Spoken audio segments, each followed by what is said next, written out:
గురుభ్యో నమ. శ్రీ మహాగణాధిపతి నమ. శ్రీ సరస్వతి నమ. భక్తులరా, వ్యాస మహర్షి రచించిన మహాభారత ఇతిహాసం యథాతథంగా చెప్పుకున్నాం. ప్రతి శ్లోక్ దాని అర్థం. ఇందులో భాగంగా నేటి వరకు ఆది సభారణ్య విరాట ఉద్యోగ భీష్మ ద్రోణ కర్ణ శల్య సౌప్తిక స్త్రీ పర్వాలనే 11 పర్వాలు పూర్తి చేశాం. 12వ శాంతి పర్వంలో కూడా 64 అధ్యాయాలు చదువుకున్నాం. ఈ రోజున 65వ అధ్యాయాన్ని ప్రారంభం చేద్దాం. ప్రారంభించే ముందు వ్యాస భగవాను ప్రార్థన చేసుకుందాం.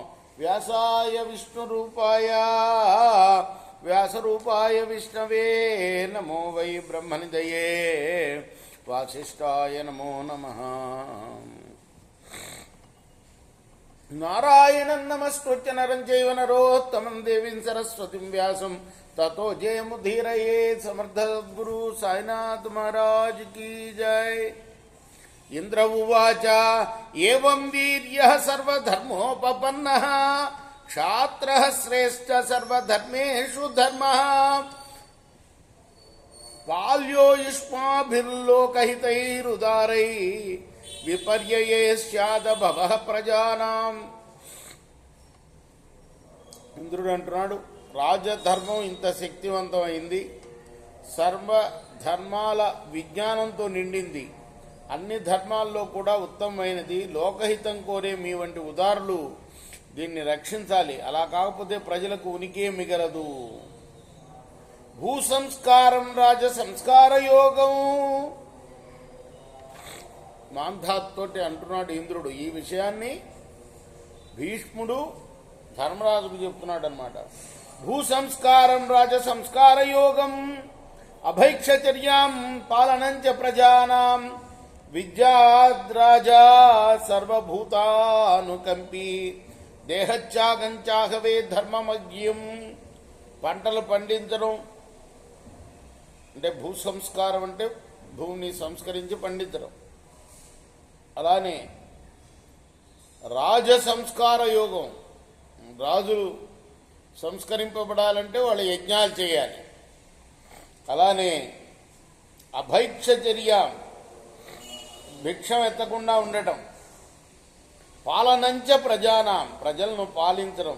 ఇవి రాజధర్మాలు.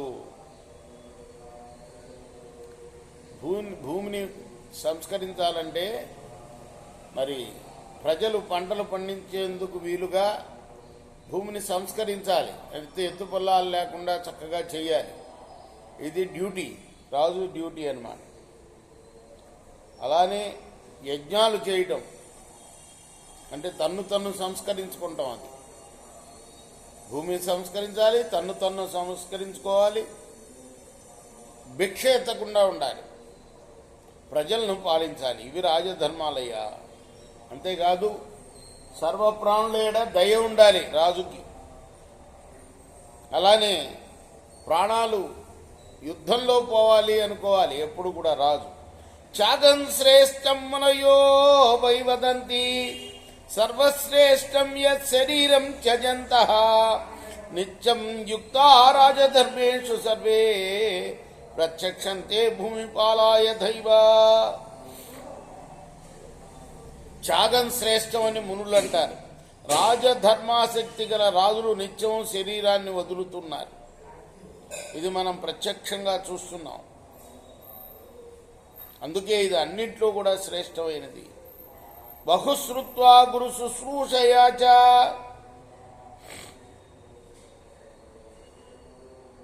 పరస్పరం సంవహనాద్వదంతి.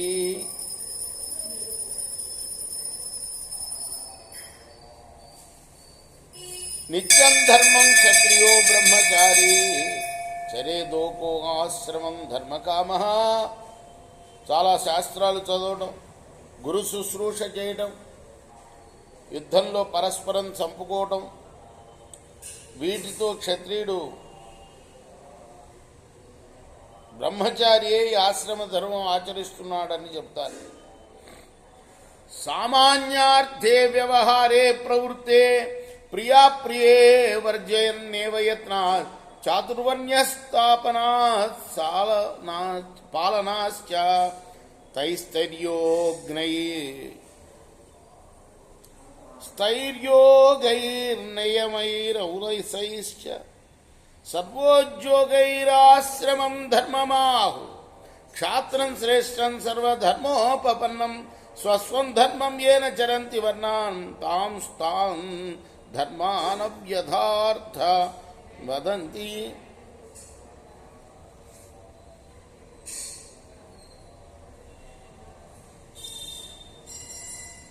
ప్రియము అప్రియము, వీడు ప్రియమైన వాడు వీడు అప్రియమైన వాడు అనేది చూడకుండా చాతుర్వర్ణ్య వ్యవస్థను రక్షించాలి రాజు. అలాగే ఆయా యాగాలతో అలానే యోగాలతో నియమాలతో పరాక్రమాలతో అన్ని ప్రయత్నాలతోటూ ఆశ్రమ ధర్మాలను రక్షించాలి. అంచేతనే సర్వధర్మాలతో నిండిన రాజధర్మం శ్రేష్టమైనది. ఈ రాజధర్మం కలిసి ఉంటేనే ఇతర వర్ణ ధర్మాలు ఆశ్రమ ధర్మం సక్రమంగా పాలింపబడతాయి. ఈ రాజధర్మమే లేకపోతే ఆయా వర్ణాశ్రమ ధర్మాలకు విపరీతార్థాలు చెప్తారు. నిర్మర్యాదాన్ నిత్యమర్థే నివిష్టాన్ ఆహుస్వాన్ స్థాన్ వై పశుభూతాన్ మనుష్యాన్ యథానీతిం గమయత్యర్థయోగా శ్రేయస్తస్మాదాశ్రమాక్షతధర్మ. మర్యాదలు లేకుండా సతతము ధనం మీదనే మనస్సు ప్రసరించే వారిని పశువులు అంటారు. అటువంటి వారికి రాజధర్మం అర్ధయోగంతో పాటు నీతిని కూడా పొందిస్తుంది. అంచేత ఆశ్రమ ధర్మం కన్నా కూడా క్షత్రియ ధర్మం శ్రేయస్కరమైంది. త్రైవిద్యానాం యా గతి బ్రాహ్మణానాం ఏ చైవోక్తాశ్చాశ్రమ బ్రాహ్మణానాం ఏతత్ కర్మ బ్రాహ్మణస్యాహురజ్ఞం అన్యత్ కుర్వన్ శూద్రవత్ శస్త్రవజ్ఞః. తమకు ధర్మం అయిన వేదాధ్యయనం చేయడం, తనకు తగిన ఆశ్రమాన్ని పొందడం బ్రాహ్మణుడి యొక్క ముఖ్య కర్తవ్యం. ఇతర కర్మలు చేస్తే ఆ బ్రాహ్మణుడు శూద్రుల్లాగా వధార్హుడవుతాడు. చాతురాశ్రమ్య ధర్మాశ్చ వేద ధర్మాశ్చ పార్థవ బ్రాహ్మణేనాను గంతవ్యా నాణ్యో విద్యాత్ కదాచన. రాజా, 4 ఆశ్రమ ధర్మాలని వేద ధర్మాలని బ్రాహ్మణుడు అనుసరించవచ్చు. ఇతరులు ఎవరు ఎన్నడూ నా అన్యో విద్యాత్ కదాచన, మిగతా వాళ్ళు అలా అనుసరించడానికి వీల్లేదు 4 ధర్మాలు.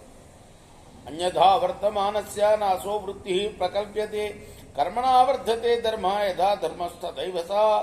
మరొక విధంగా ప్రవర్తించే వారికి బ్రాహ్మణ వృత్తి కల్పింపబడదు.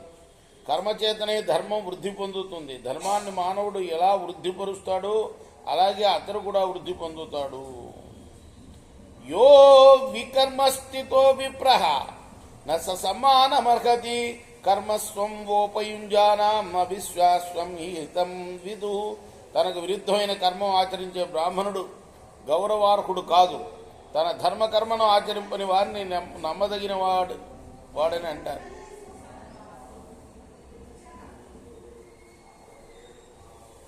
నమ్మతగనివాడు.